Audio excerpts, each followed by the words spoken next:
a scary moment as we went to commercial. Sophie Cunningham hit the floor hard. And Sophie Cunningham, oh man, I got to tell you, this victory, it came with a big price. Look at today's game where Sophie Cunningham went out in the first half. And that was such a huge blow for the Indiana Fever because Sophie Cunningham has been somebody, she has been the glue of this team since Caitlin has been out. Sophie Cunningham was flat out targeted by a dirty player. I'd say there's a near 0% chance that Sophie Cunningham plays again this year. The basketball gods have officially declared war on the Indiana Fever, and today they delivered their most devastating blow yet by taking out Sophie Cunningham in the most heartbreaking way possible. What started as another routine game against the basement-dwelling Connecticut Sun turned into an absolute nightmare when Bria Hartley, who apparently thinks she's playing rugby instead of basketball, crashed directly into Sophie's knee and left Indiana's toughest defender writhing in agony on the court.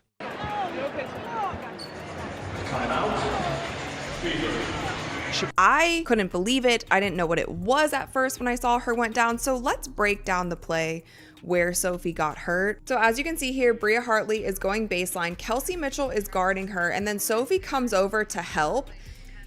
And then Bria Hartley falls on her leg. And Sophie immediately grabs like her shin area. They went at Sophie Cunningham early. And considering this is Bria Hartley, I'm not ruling out she jumped through her knee. Considering who it is, I'm not. Like, Bria Hartley has been ejected multiple times. She's yanked Angel by the hair. This is the Connecticut Sun. This is a team that have jumped through players' knees before. Bria Hartley has had dirty plays all season. You got to know who we're talking about. Bria Hartley is the same girl that pulled Angel Reese out of there by her ponytail just last game, I think 2 days ago. She pulls Becca Allen by her head to the floor, and Ariel Atkins goes over there to protect her teammate. Bria Hartley has been doing dirty things for all season. She's been a sight of Sophie clutching her right knee while tears streamed down her face was enough to make every Fever fan question whether this cursed season will ever catch a break from the injury plague that's been haunting them all year. But here's where this story takes the most incredible turn you could possibly imagine, because what happened next defied every law of physics, mathematics, and common sense as the Indiana Fever pulled off the largest comeback in franchise history without their defensive anchor and with a roster held together by athletic tape and pure determination. Smash that like button and drop comeback queens in the comments, because what you're about to witness is the kind of sports magic that happens maybe once in a lifetime. 5 minutes didn't look like we had any business beating this Connecticut Sun team. For 25 minutes, we looked like the worst team on the court. Defensive rotations, Marina hitting the three, Sanaya Rivers taking it to the rim, Tina Charles, Aaliyah Edwards, out rebounding AB, Natasha Howard. But we came alive when we needed to come alive. We forced overtime. Kelsey Mitchell, back-to-back threes in OT. Lexi Holt. I'm so proud of you. I'm proud of you too. Proud of you. I'm so proud of you guys. I know that sometimes it sounds like just a word when we talk about being resilient, but it's not, man. It's how we live. Yep. It's how y'all live, and it's a tribute to you. It's a tribute to your connectedness, your togetherness, your toughness, your mindset. You never give up gritty attitudes. Like, that's what it takes. That's what it takes, and we will never be counted out, because that is worth gold. The injury itself was absolutely sickening to watch unfold in real time, and anyone who's been following the WNBA this season knows exactly who Bria Hartley is and what kind of reputation she's built for herself. This is the same player who pulled Angel Ree out of the air by her ponytail, the same dirty competitor who's been throwing elbows and making reckless plays all season long while somehow avoiding the kind of consequences that should have gotten her suspended months ago.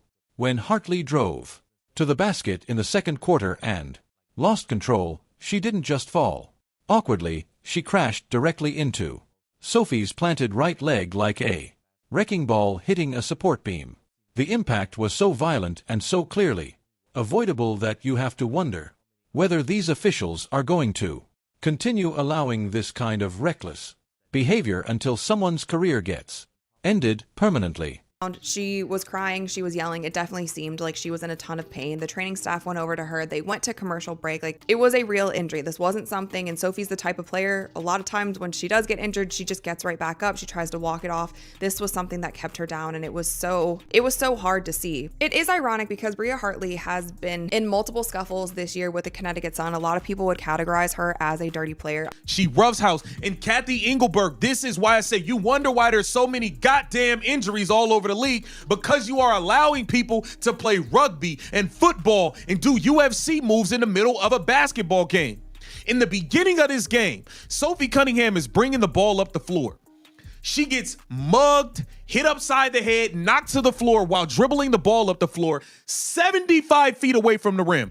Do you think the refs called anything? Both Sophie's sister, I believe, and her mother both tweeted about this play. Now, Lindsay, her sister, said, WNBA, maybe you should focus less on fining players for commenting on your poor officiating and more about hiring officials that are able to call a consistent game and protect your athletes. Pathetic. Praying for you, Sophie. And then Paula, who I think is her mom, that's what the internet is saying, she said Hartley is a disgruntled player, having trouble every... Sophie's reaction told you everything you needed to know about the severity of what just happened, because this is a player who's built her entire identity around being tough, physical, and never backing down from anyone or anything. Watching her immediately grab her knee and start hopping around on one leg before collapsing to the floor in visible agony was the kind of moment that makes your stomach drop because you know something serious just occurred. The fact that she had to be helped off the court by trainers and teammates while clearly struggling to put any weight on that leg should have been the end of the story. For Indiana, especially considering they're already down to basically a skeleton crew of healthy players. But here's what makes this whole situation even more infuriating from a league-wide perspective. This injury was completely preventable if the WNBA had been doing its job all season long instead of allowing players like Hartley to play like they're in a demolition derby. The referees in this game had already let Hartley and her teammates get away with multiple cheap shots and overly physical plays in the first quarter, including knocking Sophie to the floor while she was dribbling the ball 75 feet away from the basket without calling anything. When you create an environment where players know they can get away with rugby tactics and UFC moves without consequences, eventually someone's going to get seriously hurt. And that's exactly what happened today. 5.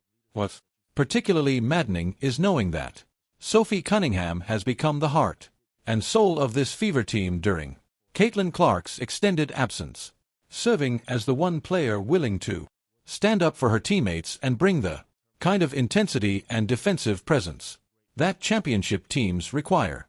She's been Indiana's most consistent performer since the All-Star break, averaging over 12 points per game while shooting better than 50% from three-point range and providing the kind of leadership that you simply can't replace with any random player off the street.